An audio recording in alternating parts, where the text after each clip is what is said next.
Hey guys, my name is Mannequin and welcome back to Mastering EDM with Logic Pro. So today's video is going to be on using EXS24 to create sampler synthesizers or sampler instruments, however you want to call it. Right now what I have is a little clip here. I dare you to say that again. I dare you. There, you get the whole thing. I dare you to say that again. So I just made that, just kind of dropped it together, and it sounds like something from Deep House. But if you'll notice, we actually have our keycasters right here now, so keep an eye out there for keycaster. But anyway, so without further ado, let's get into EXS24. So I have this kick here just kind of as a reference for timing. Not that big of a deal, but I'm just doing that anyway. So first and easiest way to create an EXS24 instrument is to go software instrument and go to EXS24 stereo, and what we're going to do here is just click edit. Now that we have this open, we got to figure out how everything works. So I'm going to pull open a little the same sample here, just drop it in because it's easier for me to do it that way. I'll show you another way in just a minute, but now we have everything kind of set out in an easy way. So if you see this little blue bar here, it goes from end to end, and it's kind of doesn't really look like anything other than a blue bar. What this is actually is you can change the size, and what it is it's a region. So this region gives us the range of triggerable notes. I don't think it's gonna let me do this. Come on, just give me, okay. So here's another thing. So I just dragged the region over here.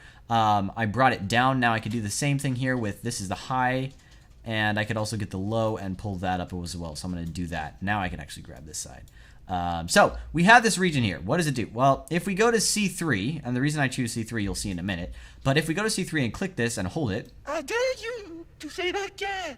It just plays back the audio file. Easy peasy, lemon squeezy, nothing too fancy about it. So now what we could do is we can actually change quite a few different things about this, but it's extremely flexible in terms of what you could do. You're still using the sample, but you can do a couple things to change it. So we have this right off the bat. You can see if I click it here, I dare you to say that again. and then if I click it here, I dare you to say that again. pitched, easy. I dare you to say that. That's easy. So it's set up that way because we have this this whole region here is where it can be triggered. So if you watch,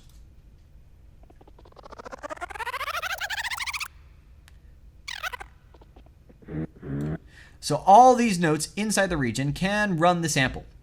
And this gets more interesting as you add more samples. We'll pull apart a different EXS instrument in a second here. But what I'll do for now is show you how I knew to click C3 to find the original sound. The reason is because this little thing here that says key. This is our key. So if we have if we want our sample to start at C1 and only go up, then we just change the key to C1. And then what happens is, I dare you. That's the one. Can't go out here because the region doesn't cover it, and then everything up here is pitched. So we're just going to stick this back at C3 because that's a good range, and that allows us to go up and down. So cool stuff there. Now, how does it get pitched? The reason it's getting pitched is because we have the pitch thing set here. If we actually turn off pitch, plays the exact same sample no matter where you put it. So we're going to turn on pitch because that's usually what we like to do with EXS. And then there's a couple other things here we could do. There's one shot here which allows us to make it so when I click this, I dare you to say that again. It plays the whole sample. If I do not have this clicked, I did. it only plays whenever I'm pulling it down. So this is kind of good if you want it to play the whole sample whenever you push the key. But if you don't, then make sure you have one shot unchecked. But it will be unchecked by default. So there's this reverse checkbox here that you can check as well. And I don't know what it does, so I'm just going to click this here. Come on. Oh, that's why. Do this.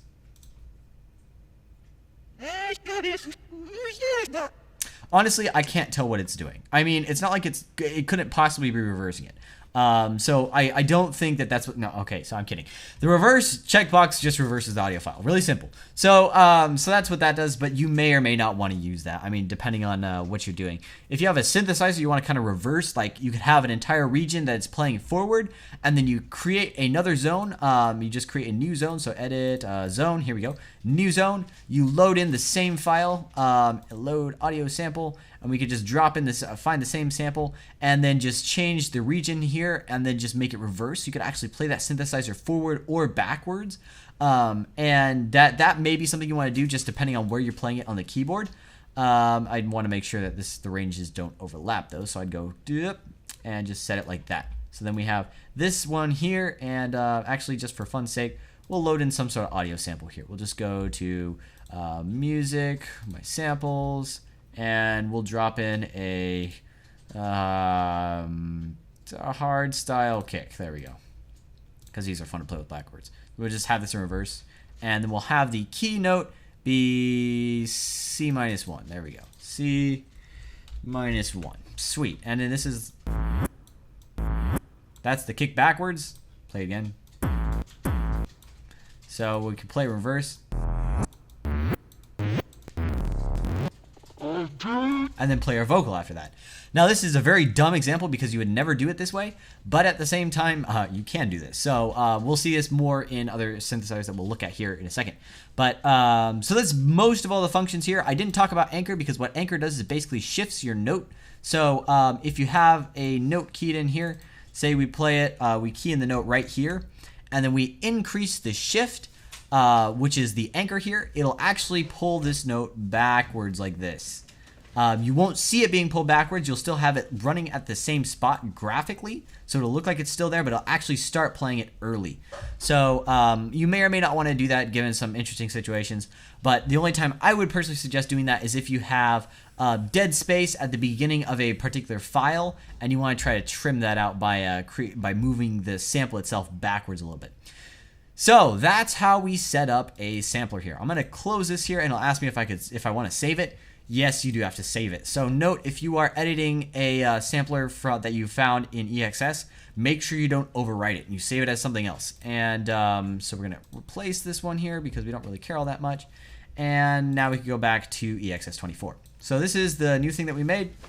And if this is really quiet here, we'll change some things in a second here. So we have this note. And you can barely hear it because the volume is modulated by the velocity. And I have the velocity down to the minimum. So I'm going to pull up this so it plays at the same volume no matter what velocity you hit the note at. And I'm going to show you a cool trick. So if you like vocal chopping, you will love this. So what we're going to do here is we're going to actually get the sample start in and move it by way of the velocity. And we're going to pull this up all the way. So I can actually go like this. And then create another note, turn the velocity all the way up. And you'll notice that it jumps forward. Unfortunately, I'm not exactly sure why, but for some reason this maxes out at a certain range. And for the life of me, I can't figure out how this works. But when we get to 100% here, you'll notice that the velocity is pulling this up as far as it can. And that's not actually the whole note. To say that again. So I was kind of under the impression that when you got to 100%, it'd get to the end of the file, but I guess it doesn't for some reason. So, and I've tried stacking them as well, and that does not get it any further, so I can't help you with that in that regard. I'm not sure why it only goes that far, but it does. But you don't need to worry about that too much. Worst case scenario, you just create two regions, one with the first half, one with the second half, and then you can work with it that way. But anyway, let's go in here and do something interesting. So,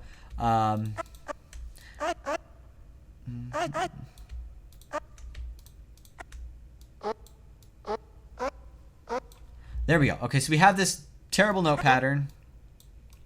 Move this forward one thing. There we go. And what I'm going to do is I'm actually going to change the velocity of all these. And that's going to change where the sample starts for every single note. So it'll start in a different place each time. And you got to love all the colors that we'll have. So we'll have this one there. And then it'll sound like this. Did you to say that again? Of course I had this playing backward. And then if we extend the lengths of some of these. And go like this. Actually, we'll do.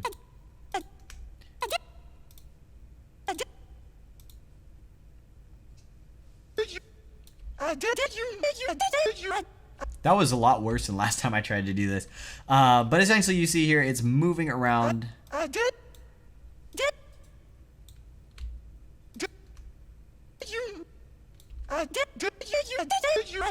Yeah, that's terrible. So if I could make something that makes sense here. There we go. Nope, that's not what I wanted. I want to copy this one.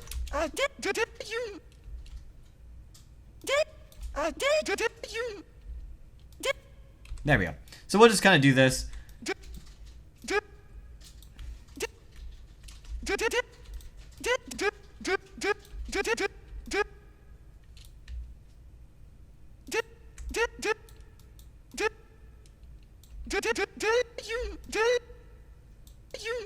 There we go, we'll do this. There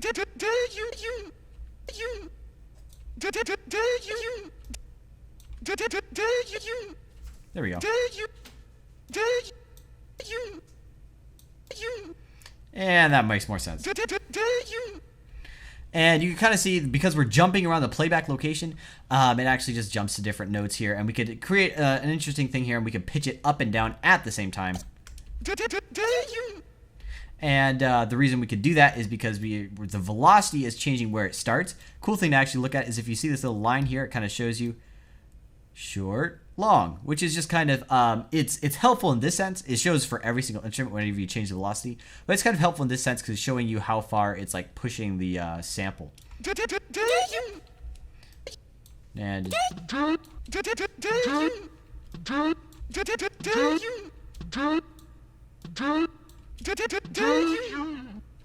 so you could do interesting stuff, and last time I did this, it was a lot better. But it just demonstrates the point that you could do that, and that's one of the things you could do here. So that's one of the things that's unique to this. Otherwise, you just have some things like pitch and filter and style, just regular things. The only other thing here is sample select, which is choosing which sample to use. And this is if you have, we'll edit this again, if you actually have stacked regions, it'll change the sample depending on how hard you hit it. I'll show you these right now. We're not going to save that. We're actually going to go, no, don't save. We're actually going to go into one of these instruments and kind of look to see what it has. I'm just going to go to a piano because I'm sure a piano is going to be very fancy. So if we go to grand piano here, load this up, and then go to edit, we'll see all the glory. So there's a whole bunch of different things here, and you'll notice what it kind of breaks down to is that we have a whole bunch of zones and a whole bunch of stacks. And when we play it like that, it plays different regions depending on what it's set to. So each one of these is kind of set to a region. And as we change the velocity, I don't know if this will actually change the velocity. And then if I turn this down, will it work? Nope. So this doesn't want to do it, but for some reason I was kind of thinking it actually show the the region moving here. But okay, here we'll go. We'll just do this. This will make a lot more sense. Do that. There we go. There we go. Now if we watch this, it plays different regions depending on how hard you push it. And that's going to be because of the sample select here. Sample select is because of velocity, and the way we have that stacked is actually visible in this here. We have the different zones, the different areas. So it kind of moves around to some of them. And 300, 299. So if you look at these, they're actually numbered, and the way they're stacked doesn't necessarily make all that much sense. But if you see zone 300 and zone 299, 298, and 297. So it starts at 297, then it bounces up and then down. I don't know why it bounces back down, but look at that. Yeah, for some reason it defaults to this one. Not quite sure why, but it does. So so you can see that kind of bounces around. I wish I knew more about EXS to kind of tell you guys everything, but honestly, there's an extent to what I know, and And unfortunately, I can't cover everything in regards to this one. I just wanted to give you guys a basic idea how to do things. One of the most popular things to do is a snare build in this. So I think it might be worth showing you guys how to do this. But when you see how easy it is, you won't really care anymore. So, so we're going to delete that and delete this. And we're actually just going to drop in a snare here. Find a snare really quick. Hardstyle sample pack. Sure, we'll actually just do... Is there a snare in here? Yeah, should be a snare. There we go. Simple snare. And why am I grabbing hardstyle samples today? I'm not sure.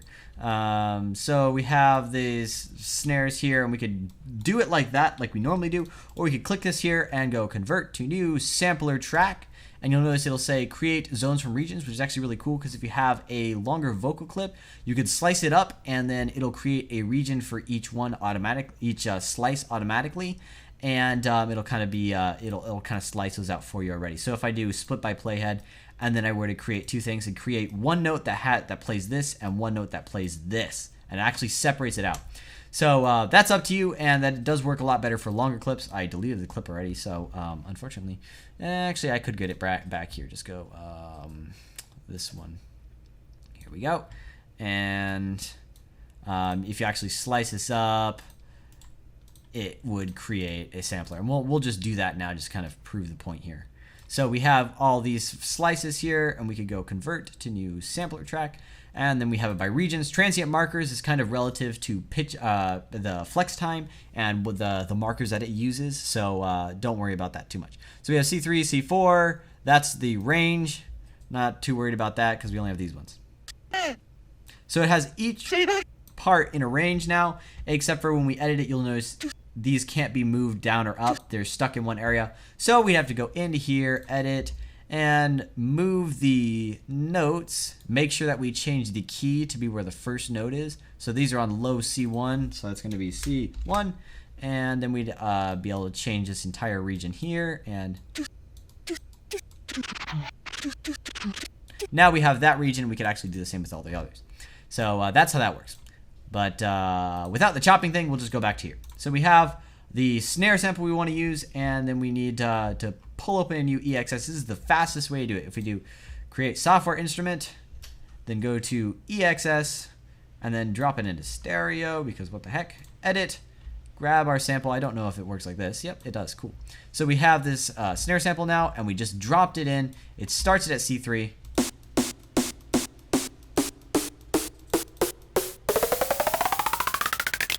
Bingo! There we go. Now we have our pitched snare build that we could do. And one of the more fun things to do with this is if we were to actually save this. Oh, I don't want to save this. But what we do is simply just get the pitch and change the pitch bend. And we could turn off the via there. And then we just pull that up.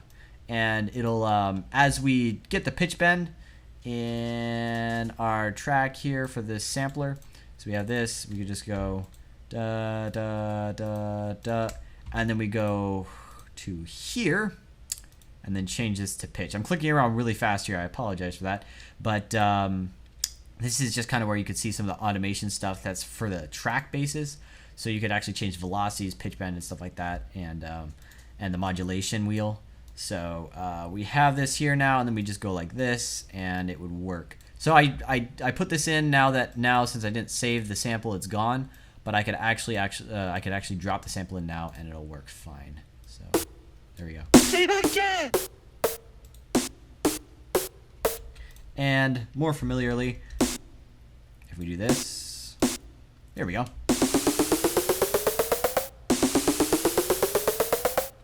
Really easy, and that's just because the way it goes, when you drop a sample in here, it just covers the entire spectrum. Whoops, grabbed the wrong thing.